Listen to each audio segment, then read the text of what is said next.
இனி விரிவான செய்திகளை பார்க்கலாம். சென்னை எண்ணூர் அருகே கொஸ்தலை ஆற்றில் கலந்த கச்சா எண்ணெய் கழிவுகள் சுமார் 75க்கும் மேற்பட்ட படகுகள் மூலம் தொடர்ந்து 4வது நாளாக அகற்றப்பட்டு வருகிறது.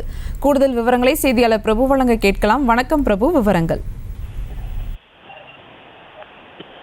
வணக்கம் சுபா. சென்னை எண்ணூர் கொசஸ்தலை ஆற்றில் எண்ணெய் கழிவுகள் கலந்த சம்பவத்திலே தொடர்ந்து 4வது நாட்களாக ஆற்றில் இருந்து அந்த எண்ணெய் கழிவுகள் அகற்றப்பட்டு வருகிறது. அதாவது மிக்ஜாம் புயலின் போது எண்ணூர் கொசஸ்தலை ஆற்றில் எண்ணெய் கழிவுகள் கலந்ததை அடுத்து அதிகாரிகள் ஆய்வுக்கு பின் நேற்றுக்கு முந்தைய தினத்துக்கு முன்னாளிலிருந்து இந்த எண்ணெய் கழிவுகள் ஆற்றிலிருந்து அகற்றப்பட்டு வருகிறது. லாரிகள் மூலமாகவும் இந்த எண்ணெய் கழிவுகள் அகற்றப்பட்ட நிலையிலே இன்று தொடர்ந்து 4வது நாட்களாக சுமார் 75 படகுகளுக்கு மேற்பட்ட படகுகள் மூலம் இந்த எண்ணெய் கழிவுகள் அகற்றப்பட்டு வருகிறது.